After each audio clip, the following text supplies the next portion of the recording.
حضرت حسن بصری رحمۃ اللہ علیہ کا زمانہ تھا۔ آپ کی ایک شاگردہ جو باقاعدہ آپ کا درس سننے آتی تھی نہایت عبادت گزار تھی۔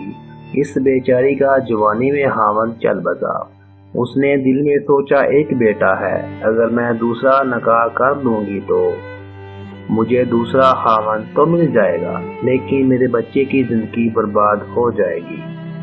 اب وہ بچہ جوان ہونے کے قریب ہے، یہی میرا سہارا صحیح۔ لہذا اس عظیم ماں نے یہی سوچ کر اپنے جذبات کی قربانی دی۔ وہ ماں گھر میں بچے کا پورا خیال رکھتی تھی، لیکن جب وہ بچہ گھر سے باہر نکل جاتا تو ماں سے نگرانی نہ ہو پاتی۔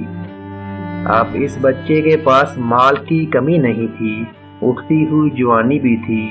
یہ جوانی دیوانی مستانی ہو جاتی ہے، چنانچہ وہ بچہ بری صحبت میں گرفتار ہو گیا، شباب اور شراب کے کاموں میں مصروف ہو گیا۔ ماں بہت سمجھاتی لیکن بچے پر کچھ اثر نہ ہوتا۔ وہ ماں اس کو حضرت حسن بصری رحمۃ اللہ علیہ کے پاس لے جاتی۔ حضرت بھی اس کو کئی گھنٹے سمجھاتے، لیکن اس بچے کا نیکی کی طرف رجحان ہی نہیں جاتا تھا۔ حضرت کے دل میں بھی یہ بات آئی کہ شاید اس کا دل پتھر بن گیا ہے، مہر لگ گئی ہے۔ بہرحال ماں تو ماں ہوتی ہے۔ ماں اسے پیار سے سمجھاتی رہی، میرے بیٹے نیک بن جاؤ، تمہاری زندگی اچھی ہو جائے گی۔ کئی سال برے کاموں میں لگ کر اس نے اپنی دولت کے ساتھ اپنی صحت بھی تباہ کر لی، اور اس کے جسم میں لا علاج بیماری پیدا ہو گئی۔ معاملہ یہاں تک آ پہنچا کہ اٹھنے کی بھی سکت نہ رہی اور بستر پر پڑ گیا۔ اب اس کو آخرت کا سفر سامنے نظر آنے لگا۔ ماں نے پھر سمجھایا، بیٹا تو نے اپنی زندگی تو خراب کر لی، اب آخرت بنا لے اور توبہ کر لے۔ اللہ بہت غفور الرحیم ہے، وہ تمہارے تمام گناہوں کو معاف کر دے گا۔ جب ماں نے سمجھا اس کے دل پر کچھ اثر ہوا، کہنے لگا، ماں میں کیسے توبہ کروں، میں نے بہت بڑے بڑے گناہ کیے ہیں۔ ماں نے کہا، بیٹا حضرت سے پوچھ لیتے ہیں۔ بیٹے نے کہا، ماں اگر میں فوت ہو جاؤں تو میرا جنازہ حضرت حسن بصری رحمۃ اللہ علیہ پڑھائیں گے۔ ماں حضرت کے پاس گئی۔ حضرت کھانے سے فارغ ہوئے تھے اور تھکے ہوئے تھے اور درس بھی دینا تھا، اس لیے کلولے کے لیے لیٹنا چاہتے تھے۔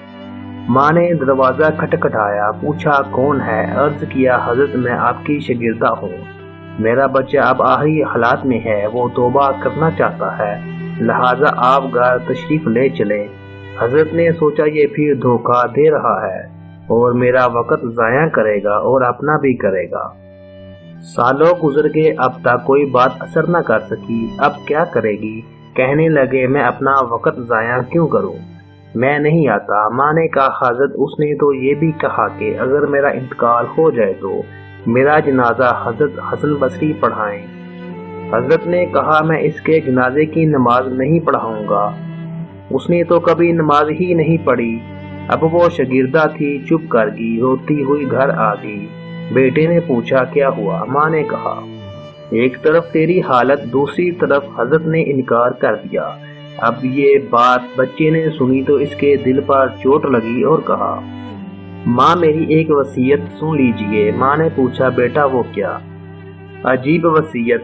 کہا، امی میری وصیت یہ ہے کہ جب میری جان نکل جائے تو سب سے پہلے اپنا دوپٹہ میرے گلے میں ڈالنا، میری لاش کو کتے کی طرح صحن میں گھسیٹنا، جس طرح مرے ہوئے کتے کی لاش گھسیٹی جاتی ہے۔ ماں نے پوچھا، بیٹا وہ کیوں؟ کہا، امی اس لیے کہ دنیا والوں کو پتہ چل جائے کہ جو اپنے رب کا نافرمان اور ماں باپ کا نافرمان ہوتا ہے، اس کا انجام یہ ہوا کرتا ہے۔ میری پیاری امی، مجھے قبرستان میں دفن نہ کرنا۔ ماں نے کہا، وہ کیوں؟ کہا، ماں مجھے اس صحن میں دفن کر دینا، ایسا نہ ہو کہ میرے گناہوں کی وجہ سے قبرستان کے مردوں کو تکلیف پہنچے گی۔ جس وقت نوجوان نے ٹوٹے دل سے عاجزی کی یہ بات کہی تو اللہ کو اس کی یہ بات اچھی لگی۔ روح قبض ہوگی، ابھی روح نکلی ہی تھی۔ ماں آنکھیں بند کر رہی تھی تو دروازے پر دستک ہوئی، پوچھا کون؟ جواب آیا، حسن بصری ہوں۔ کہا، حضرت آپ کیسے؟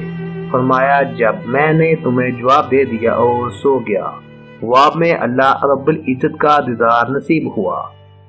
اللہ تعالیٰ نے فرمایا حسن بصری تو میرا کیسا ولی ہے، میرے ایک ولی کا جنازہ پڑھنے سے انکار کرتا ہے۔ میں سمجھ گیا کہ اللہ نے تیرے بیٹے کی توبہ قبول کر لی ہے، تیرے بچے کی نماز جنازہ پڑھنے کے لیے حسن بصری کھڑا ہے۔